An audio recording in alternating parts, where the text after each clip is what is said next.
Today we will study reproduction in sponges. Sponges में दोनों तरीके का रिप्रोडक्शन होता है, एसेक्सुअल रिप्रोडक्शन जिसमें गैमेट्स इन्वॉल्व नहीं होते हैं एंड सेक्सुअल रिप्रोडक्शन जिनमें गैमेट्स का इन्वॉल्वमेंट होता है। तो सबसे पहले हम एसेक्सुअल रिप्रोडक्शन पढ़ेंगे स्पॉन्जेस में, जिसके 4 डिफरेंट टाइप्स हैं। Number 1 budding, number 2 fission, number 3 by formation of reduction bodies and number 4 by gemmule formation. तो हम स्पॉन्जेस में सबसे पहले बडिंग पढ़ेंगे। बडिंग में क्या होता है, आर्क्योसाइट्स जो सेल होती हैं वो पिनेकोडर्म जो कि स्पॉन्जेस की आउटर लेयर है उसके सरफेस पर आकर बाइंड हो जाती हैं, जिसकी वजह से पिनेकोडर्म बल्ज होता है। तो वहाँ पे एक बड का फॉर्मेशन होता है इस प्रोसेस की वजह से। तो वो बड या तो पेरेंट बॉडी से अटैच रहती है और वहाँ पर अपनी ग्रोथ करती है, स्पॉन्ज का फॉर्मेशन करती है, या फिर वहाँ से डी अटैच होकर कहीं और जहाँ भी उसको एक सबस्ट्रेटम मिलता है वहाँ पे अटैच होकर वहाँ पर नई कॉलोनी का फॉर्मेशन करती है। सबस्ट्रेटम होता है कोई भी बेस, जैसे कि किसी स्टोन का बेस या फिर स्टोन का सरफेस या फिर कोई भी वीड उसको मिल जाए तो वो वहाँ पे अटैच होकर फिर अपनी नई कॉलोनी का फॉर्मेशन करती है। Number 2 is fission.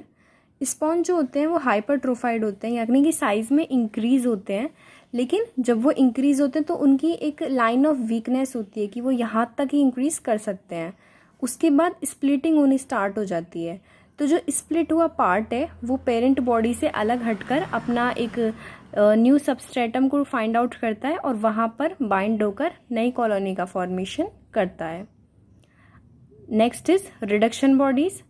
Reduction bodies actually जब कोई भी स्पॉन्ज पुअर कंडीशन में होता है तो वो कोलैप्स कर जाता है और उसके कोलैप्स करने के बाद वहाँ पे बचती हैं स्मॉल राउंडेड बॉडीज और स्मॉल राउंडेड बॉल्स, जिनको हम बोलते हैं रिडक्शन बॉडीज। तो ये जब भी अनफेवरेबल कंडीशंस होंगी ये सर्वाइव कर जाएंगी और जब भी फेवरेबल कंडीशन आएंगी ये ग्रो करेंगी इनटू न्यू कंप्लीट स्पॉन्ज। ये इसका स्ट्रक्चर है किसी भी रिडक्शन बॉडी का, जिसमें बाहर वाली जो लेयर होगी सेल्स की उनको बोलते हैं पिनेकोडर्म, अंदर की तरफ प्रेजेंट होगा एमीबोसाइट्स सेल्स का मास और बाहर ये कुछ स्पिक्यूल्स शो कर रखे हैं। Okay, next is then gemmule formation. ये सेक्सुअल रिप्रोडक्शन का लास्ट टाइप है for the reproduction of sponges, gemmule formation. Internal buds को हम गैम्यूल बोलते हैं, किसी भी स्पॉन्ज के अंदर जो इंटरनल बर्ड्स होती हैं उनको हम गैम्यूल्स बोलते हैं।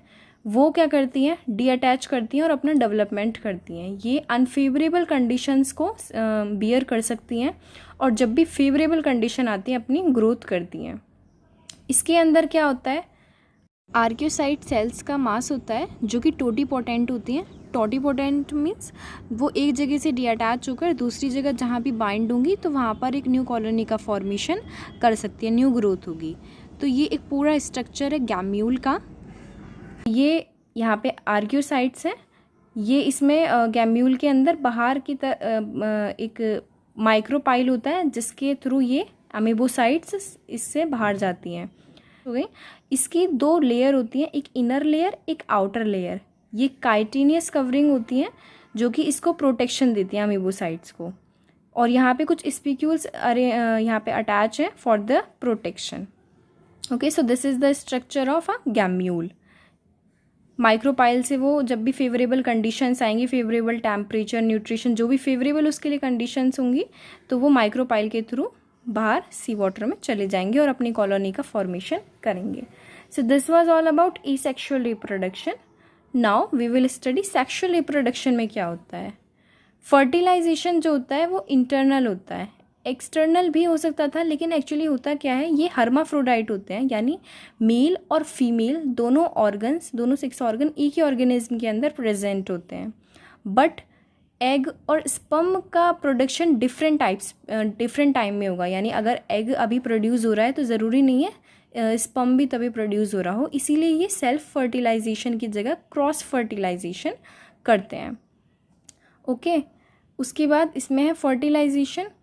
स्पर्म रिलीज होंगे और दूसरे स्पॉन्ज में एंटर करेंगे बाय इंग्रेसिंग वाटर करंट, तो वाटर करंट के थ्रू वो दूसरे स्पॉन्ज में एंटर करेंगे। फिर उसके बाद क्वानोसाइट्स जो कि हमारी फ्लैजिलेटेड सेल्स होती हैं, ये नर्स सेल की तरह एक्ट करेंगी उस स्पर्म को ट्रांसपोर्ट करने में ओवा तक। ओके, क्योंकि उनके पास फ्लैजिला है तो दे कैन मूव दैट ओवा तक, वो उसको लेके जाएंगी और वहाँ पे फर्टिलाइजेशन होगा। Number second is development. तो मैटरनल स्पॉन्ज के अंदर लार्वा का फॉर्मेशन होता है आफ्टर फर्टिलाइजेशन, और लार्वा 2 टाइप्स का होगा। दो टाइप के लार्वा होते हैं बेसिकली, एम्फीब्लास्टुला एंड पैरेन्काइमुला। एम्फीब्लास्टुला लार्वा होलो होता है, ओवल होता है, ओके, और पैरेन्काइमुला सॉलिड एंड ओवल होता है। सो हम इनके स्ट्रक्चर देख लेते हैं एक बार। So these are the figures showing amphiblastula larva and parenchymula larva. Amphiblastula larva में एंटीरियर हाफ पे फ्लैजिला अरेंज होगा सरफेस पर, लेकिन जो बचा हुआ हाफ पोर्शन है उस पर फ्लैजिला नहीं होंगे। पैरेन्काइमुला में क्या होगा, entire outer surface will beer flagella, यानी बाहर के सारे सरफेस पे फ्लैजिला होंगे। ये होलो है और ये सॉलिड है, ओके।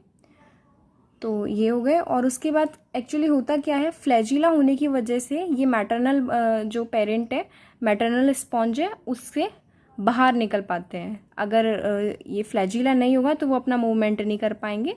तो जब भी जो एक्सग्रेशन वाटर करंट होता है उसके थ्रू ये पेरेंट की बॉडी से बाहर निकल जाते हैं, और जहाँ पे भी उनको कोई सॉलिड ऑब्जेक्ट, कोई सबस्ट्रेटम मिलता है, वहाँ पे अटैच होकर मेटामॉर्फोसिस करते हैं, यानी एक फॉर्म से दूसरी फॉर्म में चेंज होते हैं और एडल्ट में ग्रो हो जाते हैं।